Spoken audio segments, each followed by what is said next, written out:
ایک شخص ہے وہ 10 لاکھ کماتا ہے اور وہ پہنتا ہے 1500 کا جوڑا. یہ اسراف نہیں ہے؟ اس لیے کہ اس نے کسی کا حق نہیں مارا، ذمہ داریاں پوری کی، کوئی مسئلہ نہیں ہوا، کوئی قرض نہ لینا پڑا اس کو. بلکہ 10 لاکھ اگر کوئی کماتا ہے اور اس کی بیوی اگر 1500 کا جوڑا پہنتی ہے تو یہ سادگی ہے اس کی.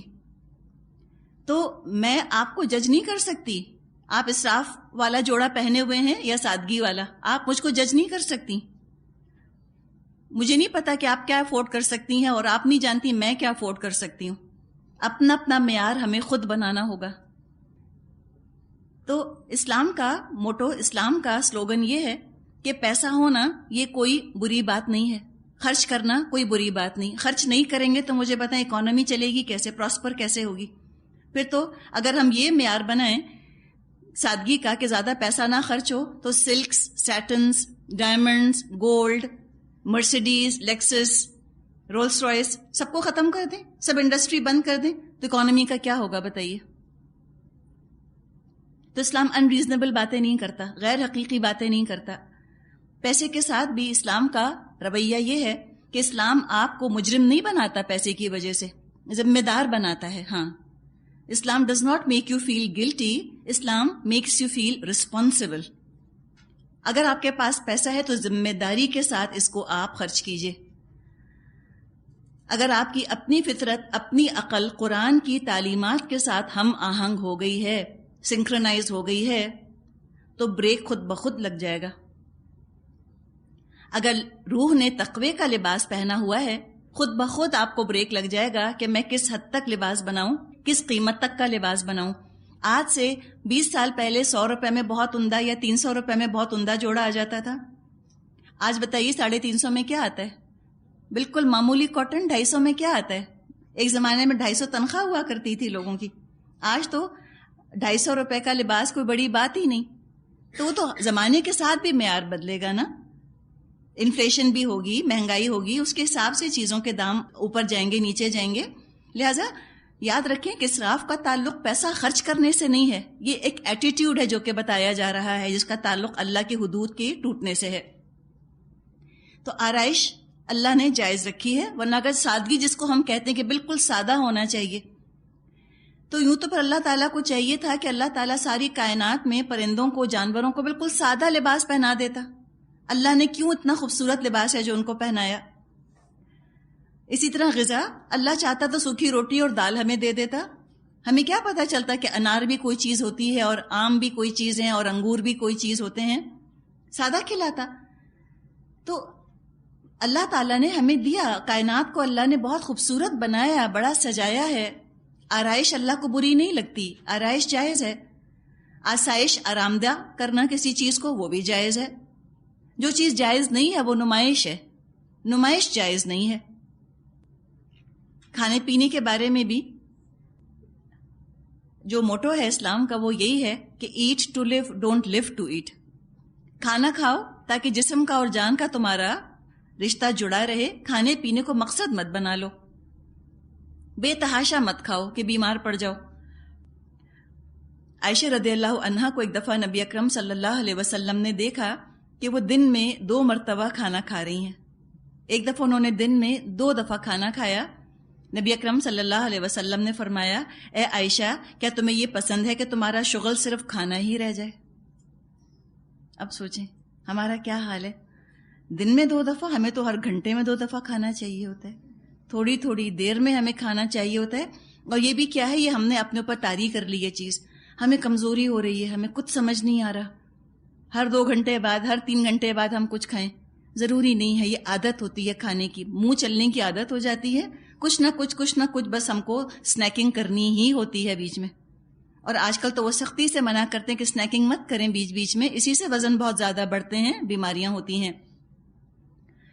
عمر رضی اللہ عنہ نے فرمایا، بہت کھانے سے بچو کیونکہ وہ جسم کو خراب کرتا ہے، بیماریاں پیدا کرتا ہے اور عمل میں سستی پیدا کرتا ہے. جتنا زیادہ کھائیں گے اتنی زیادہ نیند آئے گی. حقیقت ہے نا، سستی آتی ہے بہت کھانے سے. تو انہوں نے فرمایا، عمر رضی اللہ عنہ نے، کہ کھانے پینے میں میانہ روی اختیار کرو، یہ صحت کے لیے بھی مفید ہے اور اسراف سے دور ہے. نبی اکرم صلی اللہ علیہ وسلم نے 1/3 پیٹ کھانا، 1/3 پیٹ پانی 1/3 اور 1/3 پیٹ کو کہا کہ خالی رکھو سانس لینے کے لیے۔ ہم کیسا کھاتے ہیں؟ ہم کہتے ہیں اتنا کھایا حلق تک بھر گیا۔ یہ حلق تک نہیں بھرنا چاہیے، اتنا کھائیں، ہاتھ روک کر کھائیں، تھوڑا سا آہستہ آہستہ کھائیں۔ جب پیٹ میں نوالا جاتا ہے، برین تک یہ میسج پہنچنا کہ کھانا آ رہا ہے پیٹ میں 20 منٹ لگتے ہیں۔ 20 منٹ تک دماغ کو نہیں پتا چلتا معدے میں کتنا کھانا ہے۔ اگر آپ سلو کھائیں گی، آہستہ آہستہ کھائیں گی، تو 20 منٹ کا ٹائم تو گزرے گا، دماغ تک میسج پہنچ جائے گا کھانا آ گیا، تو دماغ سے پھر یہ چیز آتی ہے کہ بس اب کھانا کم کر دینا چاہیے، بھوک ختم ہونے لگتی ہے۔ اور جب تک برین تک میسج نہیں پہنچتا کہ کھانا آ رہا ہے، بھوک لگتی رہتی ہے، کھاتے رہتے ہیں۔ سلو کھانا چاہیے، آہستہ آہستہ کھانا چاہیے۔ نبی اکرم صلی اللہ علیہ وسلم نے فرمایا معدہ بیماریوں کا گھر ہے۔ حقیقت ہے، غذا کا تعلق صحت سے ہے، خراب غذا کا تعلق بیماری سے ہے۔ آپ صلی اللہ علیہ وسلم نے فرمایا معدہ بدن کا حوض ہے، پونڈ ہے، سارے بدن کی رگیں اسی حوض سے سیراب ہوتی ہیں، اور ایگزیکٹلی سائنس آج یہی بات ہمیں بتا رہی ہے۔ ابو داؤد میں نبی اکرم صلی اللہ علیہ وسلم کی روایت ہے، آپ نے فرمایا جب تم میں سے کوئی کھانا کھانے کا ارادہ کرے تو چاہیے کہ اللہ کا نام لے، اگر شروع میں بسم اللہ پڑھنا بھول جائے تو بعد میں جب یاد آئے بسم اللہ اولہ و آخرہ پڑھ لے۔ صحیح مسلم میں حدیث ہے، نبی اکرم صلی اللہ علیہ وسلم نے فرمایا شیطان اپنے لیے کھانے کو جائز کر لیتا ہے جبکہ اس پر اللہ کا نام نہ لیا گیا ہو۔ آپ بسم اللہ پڑھ کر خود کھائیے اور بچوں کو کھلائیے، آپ دیکھیے گا کہ بیماریوں میں کتنی کمی ہوگی۔ بچے بہت کم بیمار ہوں گے اگر آپ ان کو بسم اللہ کہہ کر کھلاتی ہیں ہر دفعہ۔ ابن عمر سے صحیح مسلم میں ہے، آپ صلی اللہ علیہ وسلم نے فرمایا تم میں سے کوئی بائیں ہاتھ سے نہ کھائے اور نہ اس سے پیے کیونکہ یہ شیطانی طریقہ ہے۔ بعض دفعہ ہاتھ میں برگر ہے، الٹے ہاتھ میں ڈرنک ہے، اس ہاتھ سے کھا رہے ہیں، اس ہاتھ سے پی رہے ہیں، یا پانی پی رہے ہیں تو الٹے ہاتھ میں پکڑ لیا بس پی رہے ہیں۔ یہ کہاں جا رہا ہے؟ سب شیطان کے پاس جاتا ہے، شیطان سٹرونگ ہوتا ہے اس سے۔ ایک شخص آیا نبی اکرم صلی اللہ علیہ وسلم کے سامنے، اس نے بیٹھ کر کھانا کھانا شروع کیا۔ آپ نے فرمایا اسے کل بیمینک، اپنے دائیں ہاتھ سے کھا، رائٹ ہینڈ سے کھا۔ اس نے کہا میں نہیں کھا سکتا۔ آپ نے دوبارہ فرمایا کل بیمینک، اپنے دائیں ہاتھ سے کھا۔ اس نے کہا میں نہیں کھا سکتا۔ تیسری دفعہ جب پھر اس نے انکار کیا، نبی اکرم صلی اللہ علیہ وسلم نے فرمایا کہ تو نہ کھا سکے۔ تو کہتے ہیں کہ زندگی بھر وہ شخص اپنا دایاں ہاتھ اپنے منہ تک نہ لے جا سکا۔ تو لہٰذا اس کے لیے محتاط ہونے کی ضرورت ہے، بائیں ہاتھ سے بالکل مت کھایا کیجیے۔ انتہائی تکلیف ہوتی ہے کسی کو الٹے ہاتھ سے پانی پیتا دیکھ کر یا الٹے ہاتھ سے کھاتا دیکھ کر، اس لیے کہ اللہ کے رسول صلی اللہ علیہ وسلم نے منع فرمایا ہے۔ پلیٹ میں اگر آپ نے کھانا لے لیا ہے، اول تو کتنا کھانا لینا چاہیے؟ بعض دفعہ آپ جا کے دیکھیں شادیوں وغیرہ میں لگتا ہے کہ چھوٹے چھوٹے پہاڑ ہیں جو بنے ہوئے، اس کے اوپر پھر روٹیاں بھی رکھ لیں گے، اس کے اندر کباب بھی رکھ لیں گے، اس کے اندر پھر مرغی کا قورمہ بھی ڈال لیں گے۔ مجھے تو سمجھ نہیں آتا کہ شروع کہاں سے کرتے ہیں کھانا، جگہ ہی نہیں بچتی پلیٹ کے اندر۔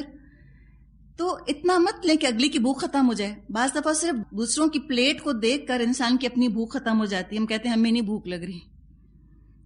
تھوڑا کھانا لیں، اگر قسمت میں ہوگا دوبارہ مل جائے گا۔ ایسے بلک کر کھانا لیتے ہیں شادیوں میں، لگتا ہے اس کے بعد نہیں آئے گا نا کبھی۔ تھوڑا کھانا لیں، اور چاول ہے یا جو بھی چیز ہے اس کو پلیٹ میں ایک طرف رکھیں اور سامنے سے پھر کھانا شروع کریں۔ پوری پلیٹ ایسی کور نہیں ہونی چاہیے نا کہ یہاں سے یہاں تک پورے میں چاول ایسے پھیلے ہوئے، ایسے نہیں کریں، تھوڑے لیں۔ اور وہ سامنے کب ہوں گے؟ جب تھوڑے لیے جائیں گے۔ جب بہت سخت بھوک لگ رہی ہوتی ہے انسان کو تو لگتا ہے ہم بہت سارا کھا لیں گے۔ پہلے آپ تھوڑا لے کر کھانا تو شروع کریں، پھر آپ دیکھیے گا کہ اسی میں آپ کا پیٹ بھر جائے گا اللہ نے چاہا تو۔ سامنے رکھیں اور سامنے سے کھانا کھانا چاہیے، پوری پلیٹ میں سے کھانا نہیں کھانا چاہیے، نہ چمچہ نہ ہاتھ، چاروں طرف نہ پھیلائیں۔ بچوں کو بھی سکھائیں کہ کھانا سمیٹ کر سامنے رکھیں، اور اس کے بعد چھوٹے چھوٹے نوالے لے کر ہاتھ سے کھا رہے ہیں یا چمچے سے کھا رہے ہیں ایسے کر کے آگے سکھائیں۔ اسی طرح ڈش میں سے نکالتے ہوئے جو چیز سامنے آ گئی اس کو پلیٹ میں ڈال لیں۔ چاروں طرف چمچہ چلاتے رہنا اور ٹانگ تلاش کرتے رہنا بدتمیزی ہے.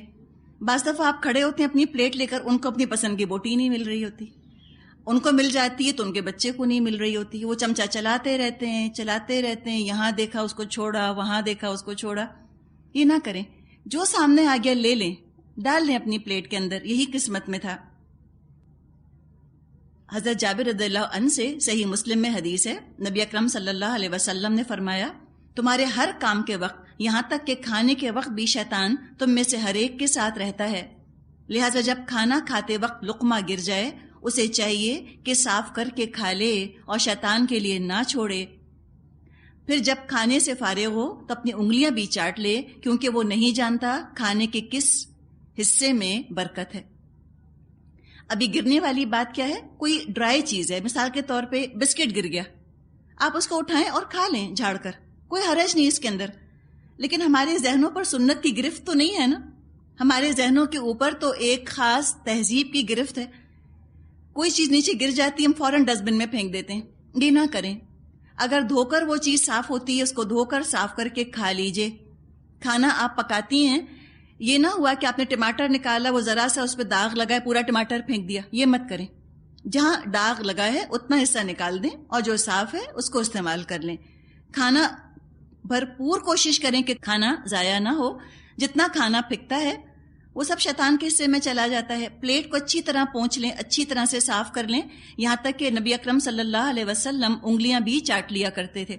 تو اگر آپ انگلیوں سے کھا رہے ہیں, ہاتھ سے کھا رہے ہیں, تو انگلیاں صاف کر لیجئے, کھانا نہ لگا رہے. چمچے سے کھا رہے ہیں تو آپ دیکھ لیں اچھی طرح پلیٹ کو صاف کر لیں, کوئی چاول کا دانہ, کوئی چیز اس کے اوپر لگی نہ رہ جائے. پھر جتنا کھانا ہو اتنا نکالیں, کھانا چھوڑنا نہیں چاہیے. ہوکے میں نکال لیتے ہیں, پھر کھایا نہیں جاتا. اب کیا ہے, کسی بوفے میں گئے ہیں, وہاں 700 روپیز پر ہیڈ پے کیا ہے. اب پیٹ تو اپنا پیٹ ہے نا, اب کیا کریں, وہ 700 روپے بھی جو ہیں وہ دماغ میں موجود ہیں کہ 700 روپیز ہے. اب وہاں گئے, پلیٹ لے کر کھڑے ہیں, سیلڈ جو ہے وہ یہاں سے یہاں تک سجی ہے, ہر طرح کی سیلڈ ڈال لی پلیٹ کے اندر. کھانی ہے یا نہیں کھانی؟ کیوں کہیں گے اتنا پے جو کیا ہوا ہے, 2 سال کا بچہ بھی ساتھ ہے, اول تو لے کر کیوں گئے؟ وہ کھا سکتا ہے 700 روپے کا, یا 50% بھی اگر ہے تو 350 روپے کا کھا سکتا ہے 2 سال کا بچہ. لیکن کیونکہ پے کیا ہے اس کے لیے, اس کے پیٹ میں بھی ڈالیں گے. اب وہ کہتا ہے اماں نہیں کھانا, اماں کہتی ہے نہیں کھانا ہے, پے کیا ہے. ڈھیر سیلڈ لے لیا, کھا نہیں سکتے نا, سارا چھوڑ دیا. بیرے آئے سب سمیٹا انہوں نے, سب ڈسٹ بن میں پھینک دیا. کس کا گناہ ہوا؟ آپ کے سر پہ گیا. کیوں لیا؟ اگر آپ کو نہیں کھانا کھیرا, مت کھائیں, رہنے دیں, کوئی اور کھا لے گا, کم از کم پھکے گا تو نہیں نا. اسی طرح اب مین کورس کی طرف گئے, وہاں بھی 10 چیزیں سجی ہیں. اب 10 چیزوں کو آپ پلیٹ میں ڈالیں گی تب سوچیں نا کہ کیا حال ہوگا. ٹیسٹ ہی نہیں پتا چلتا کس چیز کا ٹیسٹ کیا ہے. بس اتنا کھانا نکالیں جتنا کہ کھا سکیں. بہت ندیدہ پن لگتا ہے نا, گریڈی لگتا ہے انسان جب اتنا ڈھیر اس نے لگایا ہوا ہوتا ہے کھانے کا. تھوڑا ڈالیں, جب وہ ختم ہو جائے پھر اٹھ کر دوسرا لے لیں, تھوڑا سا اور لے لیں. کھانے کے آداب میں یہ بھی ہے کہ جب منہ میں نوالا ہو تو بولنے سے پہلے کھا لیں. بعض لوگ بولتے جاتے ہیں, کھاتے جاتے ہیں اور ہنستے جاتے ہیں. یہ بالکل نہ کریں. اگلا جو سامنے بیٹھا ہوتا ہے ساری اس کی بھوک ختم ہو جاتی ہے, اتنی گھن آتی ہے دیکھ کر, کہتے ہیں ہم کو نہیں کھانا. یا بعض لوگ کھاتے ہیں تو منہ سے آواز آتی ہے نا, یہ بھی انتہائی بد تہذیبی ہے. منہ بند کر کے کھانا چاہیے. بچوں کو سکھائیں منہ کھول کھول کے نہ کھائیں, لپس بند ہونے چاہیے کھانا کھاتے ہوئے. نوالا کھا لیں, پیٹ میں لے جائیں, اس کے بعد جو بولنا ہے بولیں. اور جس چمچے سے کھا رہے ہوں اس چمچے کو ڈش میں نہ ڈالیں بار بار, اس سے بھی اگلے کو تکلیف پہنچتی ہے, اذیت پہنچتی ہے اس کو. تو کھانے کا مقصد بھی یاد رکھیں کہ جسم کو غذائیت پہنچانا ہے. ایسی غذا انسان نہ کھائے جو نقصان دہ ہو. صرف چٹخارے کے لیے کھانا یا بہت کھٹی چیزیں کھانا یا بہت گھی وغیرہ, یہ بھی صحت کو نقصان دیتی ہیں چیزیں. اسی طرح جب کھانا کھایا جا رہا ہو اس وقت بات کا موضوع ہلکا پھلکا ہونا چاہیے, ٹینس نہیں ہونا چاہیے. مرغن کھانا ہو اور ٹینس گفتگو ہو, اس سے تو کئی بیماریاں ہیں جو انسانوں کو پیدا ہو جاتی ہیں. اگر شوہر کو ہارٹ اٹیک کروانا ہے یا اس کو السر دینا ہے تو ضرور آپ اپنا پردہ ڈسکس کیجئے گا کھانے کی میز پر. ایک نوالا اس نے منہ میں لیا نہیں کہ آپ کہیں کہ آج ہم نے سورہ اعراف پڑھی ہے, وہیں اس کی بھوک ختم. یا بچے کا رزلٹ آ گیا, یہ باتیں کھانے کی میز پہ کرنے کی نہیں ہوتی. ہاں اگر اچھی باتیں ہیں, رزلٹ بہت اچھا آیا ہے تو ضرور کیجئے, لیکن اگر آپ کو خیال میں کہ ٹینشن کریٹ ہوگا, کھانے کی میز وہ جگہ نہیں ہے جہاں کے ٹینس موضوعات کو ڈسکس کرنا چاہیے. ہلکی پھلکی گفتگو ہونی چاہیے. اور کھانے کے وقت کھانے کا عیب نہیں نکالنا, شکایت نہیں کرنی. ہیلتھ فوڈ کا استعمال رکھیں, پھل سبزی وغیرہ کھائیں. اگر مزاج کے خراب ہونے کی لوگوں کو آپ سے شکایت ہے کہ آپ کا مزاج بہت خراب ہے, تو آپ دودھ زیادہ پینا شروع کر دیں. دودھ پینے سے بھی کہتے ہیں مزاج اچھا ہوتا ہے, خوش مزاجی آتی ہے. اگر آپ پکا سکتی ہیں خود پکائیں. خود پکا کر کھلانا اس کا بھی اپنا ہی لطف ہوتا ہے. آپ لاکھ بازار سے چیزیں منگوا لیں, خاندان والوں کو بچوں کو کھلا دیں, لیکن جب ماں خود پکاتی ہے یا بیوی خود گھر میں پکاتی ہے, اس سے جو ایک فیملی میں یونٹی اور خوشگواری ماحول میں آتی ہے, اس کی بھی بات ہی اور ہوتی ہے. وہ چکر لگاتے رہیں گے کچن کا اور اینٹیسپیشن ہوتا ہے ان کا کہ اچھا اب کیا پک رہا ہے اور کیسے پک رہا ہے. تو یہ کوئی تقوی کے آپ کے زہد کے خلاف نہیں ہے اگر آپ کھانا پکاتی ہیں. کوئی بے عزتی نہیں ہے کہ کوئی آپ کو کچن میں پالے یا آپ کچن میں پکڑی جائیں. کوئی گناہ کی بات نہیں ہے کہ کہیں کہ اچھا لو قرآن پڑھتی ہیں اور کھانا پکا رہی تھیں. دیکھا, ہمیں تو پہلے ہی پتا تھا. یہ دین والے ایسے ہی ہوتے ہیں, بنتے بہت نیک ہیں, پتہ چلا وہ تو کھانے پکاتی ہیں. تو کھانا پکانا کیا تقوی کے خلاف ہے؟ ہم یہ سمجھتے ہیں کہ جو لوگ قرآن پڑھتے ہیں یا پڑھاتے ہیں وہ پتہ نہیں کیا بن جاتے ہیں کہ عام معمولی روٹین, جو معمول کا روٹین ہوتا ہے, اس سے ان کی زندگی کٹ جاتی ہے. نہیں کٹتی. آپ یہاں قرآن پڑھ رہی ہیں نا, گھر میں تو آپ ایک بیوی ہیں, ایک ماں ہیں, بیٹی ہیں. وہ ذمہ داریاں تو آپ کو ادا کرنی ہی کرنی ہے. اس کو دین کا حصہ سمجھ کے, عبادت سمجھ کے آپ وہ کام کیجئے. اور یہ بڑا ڈپازٹ ہے. اچھا کھلا دینا, اس سے جو موڈ خوشگوار ہوتے ہیں لوگوں کے. اگر آپ کو دین کے لیے کام کرنا ہے, جیسے آپ کو اپنے گھر والوں کا کوآپریشن چاہیے, آپ چاہتی ہیں وہ دین کے معاملے میں آپ کے ساتھ کوآپریٹ کریں, تعاون کریں, تو جیسے ایک بینک ہوتا ہے نا, کہ بینک میں آپ اگر رقم جمع کرتی ہیں تو وقت پڑنے پر رقم نکال سکتی ہیں. جب رقم ڈالی ہی نہیں بینک کے اندر تو نکالیں گی کہاں سے؟ تو یہ اسی طرح ہی ڈپازٹس ہوتے ہیں. ان کو اچھا کھلانا, ان کو خوش رکھنا, تاکہ جب آپ کو ضرورت پڑے تو پھر وہ بھی آپ کے ساتھ احسان کا رویہ اختیار کریں, اس لیے کہ آپ نے ان کے ساتھ احسان کیا تھا, آپ نے ان کو خوشگوار فیلنگز دی تھیں. اب جب آپ کو تعاون چاہیے ہوگا ان کا, انشاءاللہ وہ آپ سے تعاون کریں گے. تو یوں سمجھیں کہ اچھا کھلانا گھر والوں کو یہ ڈپازٹ ہے.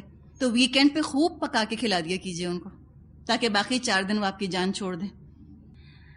نبی اکرم صلی اللہ علیہ وسلم کبھی کھانے کو برا نہیں کہا کرتے تھے. جو کھانا آپ کے سامنے آتا تھا آپ خوشی خوشی کھا لیتے تھے, جو پسند نہیں ہوتا تھا اس پر اعتراض نہیں کرتے تھے. یہ بھی نبی اکرم صلی اللہ علیہ وسلم کی سنت ہے. اور اگر آپ اچھا کھانا پکاتی ہیں, کوئی آپ سے ریسیپی پوچھتا ہے, ٹال مٹول مت کیجیے, بتا دیجیے. ہمارے ہاں تو خواتین ریسیپیز کی وہ حفاظت کرتی ہیں کہ کیا وہ یہودیوں نے تورات کی حفاظت کی ہوگی. بتا کر نہیں دیتی, کہتی ہاں پتہ نہیں یاد نہیں آ رہا, وہ ریسیپی بک ہو گئی, اچھا ٹھیک ہے فون کریں گے بتائیں گے. ایسی کیا چیز ہے, بتا دیں. اور کیا فرق پڑ جائے گا اگر کسی اور نے آپ جیسا اچھا پکا لیا تو اس کے گھر میں خوشیاں آ جائیں گی, آپ کے لیے صدقہ جاریہ ہے. جیسے قرآن سکھا دینا صدقہ جاریہ ہے, ایسے کسی کو کھانا سکھا دینا بھی صدقہ جاریہ ہے. گھر والے اس کے خوش ہو گئے اور اس کے ساتھ تعاون انہوں نے کر لیا اور گھر میں خوشگواری آ گئی, الحمدللہ کہ اچھی بات نہیں. اور 2 لوگوں کا کیا ہاتھ کا مزہ الگ ہوتا ہے نا. جیسا آپ پکاتی ہیں کوئی اور ایسا نہیں پکا سکتا. آپ کا ہاتھ کا اپنا مزہ ہے, ان کے ہاتھ کا اپنا مزہ ہے. ایک ریسیپی سے سب ایک جیسا کھانا نہیں پکا سکتے. تو یہ فکر کہ ہم جیسا اچھا پکا لیا تو ہماری اہمیت کم ہو جائے گی, نہیں ہوگی. شیئر کر لینی چاہیے ریسیپیز. کھانے کے آداب کے ساتھ پینے کے بھی چند آداب ہیں. نبی اکرم صلی اللہ علیہ وسلم کی حدیث سے ہمیں پتہ چلتا ہے کہ بسم اللہ کہہ کر کھانا اور پینا چاہیے. پیتے وقت 3 گھونٹ میں پانی پینا چاہیے, اور یہ منیمم تعداد ہے. کوشش کرے انسان کہ اگر پانی یا کوئی مشروب کم بھی ہے تو سنت کا خیال رکھتے ہوئے 3 گھونٹ میں وہ مشروب پیا جائے. کوانٹٹی زیادہ ہے تو 3 سے زیادہ گھونٹ اس کو لینے ہوں گے. بیٹھ کر پیا جائے, اور پانی میں یا مشروب میں کسی ڈرنک میں پھونکے نہ ماری جائیں. یہ سائنس بھی ہمیں بتاتی ہے کہ انسان کا جو سانس ہوتا ہے, جو باہر نکلتا ہے, اس میں مختلف جراثیم ہوتے ہیں, کاربن ڈائی آکسائڈ ہوتی ہے. جو صحت کے لیے نقصان دہ ہے۔ 1400 سال پہلے نبی اکرم صلی اللہ علیہ وسلم نے ہمیں یہ بات بتا دی کہ کھانے میں یا پانی میں پھونکنا نہیں چاہیے، بلو نہیں کرنا چاہیے، یہ چیز اچھی نہیں ہے۔ کھانا کھانے کے بعد کی دعا آتی ہے، مسنون دعا ہے کہ الحمدللہ الذی اطعمنا وسقانا وجعلنا من المسلمین، کل شکر اور تعریف اللہ کی ہے جس نے کہ ہمیں کھلایا اور پلایا اور ہم کو اس نے مسلمانوں میں سے بنایا۔ وجعلنا مسلمین یا جعلنا من المسلمین، یہ دو آپ کو ورژنز ملیں گے کہ مسلمانوں میں سے بنایا یا ہمیں مسلمان بنایا۔ آگے فرمایا آیت 32-33، قل من حرم زینۃ اللہ التی اخرج لعبادہ والطیبات من الرزق قل ہی للذین آمنوا فی الحیاۃ الدنیا خالصۃ یوم القیامہ کذالک نفصل الآیات لقوم یعلمون۔ اے محمد صلی اللہ علیہ وسلم ان سے کہیے، کس نے اللہ کی اس زینت کو حرام کر دیا جسے اللہ نے اپنے بندوں کے لیے نکالا تھا، اور کس نے اللہ کی بخشی ہوئی پاک چیزیں ممنوع کر دیں؟ کہو یہ ساری چیزیں دنیا کی زندگی میں بھی ایمان لانے والوں کے لیے ہیں، اور قیامت کے روز تو خالصتاً انہی کے لیے ہوں گی۔ اسی طرح ہم اپنی باتیں صاف صاف بیان کرتے ہیں ان لوگوں کے لیے جو علم رکھنے والے ہیں۔ یہ جو من حرما والی بات ہے، یوں لگ رہا ہے کہ کون ہے یہ دعویٰ کرنے والا، کس نے یہ پابندی لگا دی میرے بندوں پر کہ وہ زینت اختیار نہیں کر سکتے، وہ اچھا کھا نہیں سکتے، اچھا پہن نہیں سکتے، کون ہے جو یہ کہہ رہا ہے؟ تو اس میں ایک طرح سے اللہ کی ناراضگی کا اظہار ہو رہا ہے کہ کون ہے جو اتنی سختی پیدا کر رہا ہے بلا وجہ کی۔ جب اللہ نے اجازت دے دی تو الحمدللہ اجازت ہے، اور فرمایا کہ یہ تو ایمان لانے والوں کے لیے ہے ہی دنیا میں، ایمان لانے والے بھی ان چیزوں سے فائدہ اٹھا سکتے ہیں، اللہ نے اجازت دی ہے ان کو۔ اللہ اپنے بندوں کو نعمتوں سے فائدہ اٹھاتا دیکھ کر خوش ہوتا ہے۔ جب انسان شریعت کی پابندی شروع کرتا ہے تو ویسے ہی اس کو اپنی بہت سی خواہشات چھوڑنی پڑتی ہیں، بہت سی چیزیں جو اس کو اچھی لگ رہی ہوتی ہیں اللہ کی خاطر چھوڑ دیتا ہے۔ تو اللہ تعالیٰ نے جب ہم پہ چند پابندیاں لگائی ہیں تو اللہ تعالیٰ نے بہت سی چیزیں ہمارے لیے حلال بھی تو کی ہیں۔ ہر خواہش تو حرام نہیں، یہ ہے رہبانیت کہ ہر نفس کی خواہش کو حرام کر لو اپنے اوپر، اس سے زندگی میں سختی آ جاتی ہے۔ جو جائز خواہشیں ہیں، جو انسان کی فطرت کا تقاضا ہے، ان کی بھرپور تسکین کا سامان شریعت میں کر دیا گیا ہے۔ جب انسان اللہ کی نعمتوں سے فائدہ اٹھاتا ہے، دل اس کا خوش ہوتا ہے۔ بعض لوگ اللہ کی نعمتوں کے ذریعے سے اللہ کو پہچانتے ہیں، نعمتیں استعمال کر کے دل کی گہرائی سے شکر ادا ہوتا ہے۔ کسی بزرگ نے کہا کہ اگر تمہارے پاس چوائس ہے، ایک سادہ پانی ہے یعنی کہ ٹھنڈا پانی میٹھا پانی نہیں ہے، اور دوسری طرف ٹھنڈا اور میٹھا پانی رکھا ہے، تو ٹھنڈا پانی استعمال کرو۔ ٹھنڈا پانی پی کر زیادہ دل کی گہرائی سے شکر کا احساس ابھرے گا۔ اللہ کا شکر ادا کرو، اس نعمت کا حق ادا کرنے کی کوشش کرو۔ بلا وجہ کی پابندیاں لگا لینے سے زندگی خشک ہو جاتی ہے نا، مزاج میں بھی تلخی آ جاتی ہے، کڑواہٹ آ جاتی ہے، اور بعض دفعہ یہ چیز بھی انسان کو دوسروں سے دور کر دیتی ہے۔ انسان دوسروں کو بلا وجہ گناہ گار سمجھنے لگتا ہے، کیوں؟ اس لیے کہ وہ اچھا کھا رہے ہیں یا اچھا پہن رہے ہیں۔ تو فرمایا کہ دنیا میں بھی ایمان والوں کے لیے اللہ تعالیٰ نے یہ نعمتیں رکھی ہیں، وہ استعمال کریں۔ قیامت کے دن وہ خالص ہوں گی بس ایمان والوں ہی کے لیے۔ یعنی دنیا میں مومن اور کافر سب ان نعمتوں کو استعمال کر رہے ہیں۔ کافر کے لیے قیامت کے دن یہ تمام نعمتیں عذاب کا سبب بن جائیں گی، اس لیے کہ وہ شکر ادا نہیں کرتا ان کو استعمال کر کے، فری لنچ سمجھتا ہے، فری لوڈر کی طرح ہوتا ہے کافر، اللہ کا شکر ادا نہیں کرتا ان نعمتوں کو استعمال کر کے، جبکہ مومن شکر ادا کرتا ہے، اجر کماتا ہے۔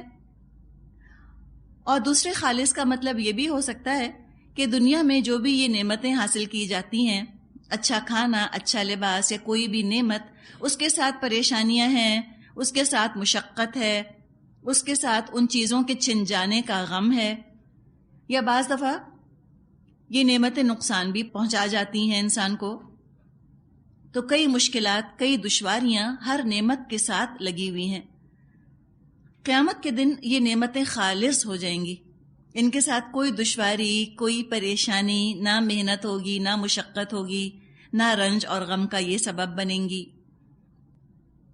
قل، فرما دیجئے، انما حرم ربی الفواحش، میرے رب نے جو چیزیں حرام کی ہیں وہ تو یہ ہیں: بے شرمی کی باتیں، بے شرمی کے کام، ما ظہر منہا وما بطن، خواہ کھلے ہوں یا چھپے، والاثم والبغی بغیر الحق، اور گناہ اور حق کے خلاف زیادتی، وَأَن تُشْرِكُوا بِاللَّهِ مَا لَمْ يُنَزِّلْ بِهِ سُلْطَانًا وَأَن تَقُولُوا عَلَى اللَّهِ مَا لَا تَعْلَمُونَ، اور یہ کہ اللہ کے ساتھ تم کسی کو شریک کرو جس کے لیے اس نے کوئی صنعت نازل نہیں کی، اور یہ کہ اللہ کے نام پر کوئی ایسی بات کہو جس کے متعلق تمہیں علم نہ ہو کہ وہ حقیقت میں اسی نے فرمائی ہے. تو آپ دیکھیے کتنا خوبصورت یہاں پر انداز اختیار کیا گیا، نقطہ نظر، پرسپیکٹو کتنا کلیئر کر دیا گیا. یوں سمجھیں کہ یہ آیت 33 جو ہے یہ اسراف کو ڈیفائن کر رہی ہے.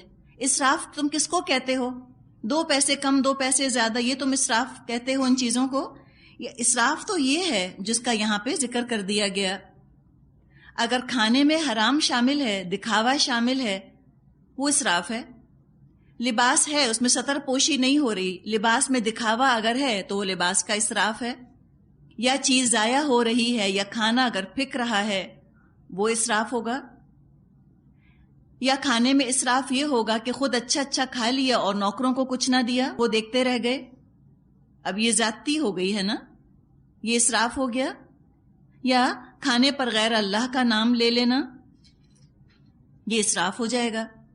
تو یہ بہت خوبصورتی کے ساتھ یہاں پر اسراف کی تفسیر، اسراف کا ڈیفینیشن دے دیا گیا. یہ سب کچھ مت کرنا، باقی کھاؤ اور پیو، کوئی حرج نہیں، اللہ کا شکر ادا کرو، توحید پر قائم رہو، نیک اعمال کرو، الحمدللہ.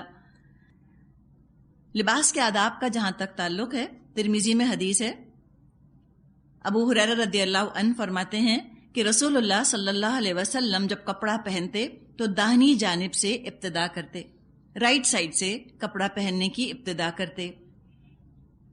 جب نبی اکرم صلی اللہ علیہ وسلم کوئی نیا کپڑا پہنتے تو اس کا نام لے کر، یعنی اگر قمیض ہے یا کوئی عبایا ہے، کوئی سر پہ امامہ ہے، اس کا نام لے کر فرماتے: اللہم لک الحمد کما کسوتنیہ اسألک خیرہ وخیر ما صنع لہ واعوذ بک من شرہ وشر ما صنع لہ. اے اللہ، تیرے لیے حمد ہے جیسا کہ تو نے مجھے پہننے کو دیا امامہ یا چادر. میں تجھ سے سوال کرتا ہوں اس کا خیر اور جس لیے یہ بنایا گیا ہے، اور میں پناہ چاہتا ہوں تیری اس کے شر سے اور وہ شر جو اس میں ہے. وشر ما صنع لہ، اس شر سے جو اس کے اندر پوشیدہ ہے. اور لباس میں کیا شر ہوتا ہے؟ دکھاوا، خود پسندی یا تکبر، یہ چیزیں اس کو شر والا لباس بنا دیتی ہیں. ترمذی میں عمر رضی اللہ عنہ سے روایت ہے، نبی اکرم صلی اللہ علیہ وسلم نے فرمایا: جو بندہ نیا کپڑا پہنے کہے الحمدللہ الذی کسانی ما اواری بہ عورتی واتجمل بہ فی حیاتی، کل شکر اللہ کے لیے ہے جس نے مجھے وہ لباس عطا فرمایا جس سے میں پردہ داری کرتا ہوں اور زندگی میں میرے لیے سامان زینت بنتا ہے. پھر وہ بندہ اپنا وہ لباس جو اس نے پرانا کر کے اتار دیا ہے صدقہ کر دے تو وہ زندگی میں اور مرنے کے بعد اللہ کی حفاظت میں رہے گا اور اللہ اس کی پردہ داری فرمائے گا. کہ اب آپ نے اگر 4 نئے جوڑے بنائے ہیں، آپ 4 پرانے جوڑے کسی کو دے دیجئے، اس کا بھی اجر ہے، اس کا بھی ثواب ہے. اور آج کل جس طرح کا مٹیریل آ رہا ہے، جیسے رنگ ہوتے ہیں، 1 آدھ سال استعمال کر کے کپڑا خراب تو ہوتا نہیں، تو آپ کسی کو دے دیجئے، وہ جب تک استعمال کرے گا آپ کو اس کا اجر ملے گا. اسلام میں ان نیچرل سختی نہیں ہے کہ کہ اچھا پرانا لباس تم نے دیا تو کوئی اجر نہیں اس کا. نہیں، اس کا بھی اجر ہے. یہ اللہ کا فضل ہے، اللہ کی بہت بڑی رحمت ہے. اجر بھی ہوگا، آپ کی الماری بھی ہلکی رہے گی. ورنہ سارے آپ سوچیں نا جمع کر کر کے رکھیں گے تو کیا حال ہوگا، پھر سنبھالنے ہی میں سارا وقت نکل جائے گا.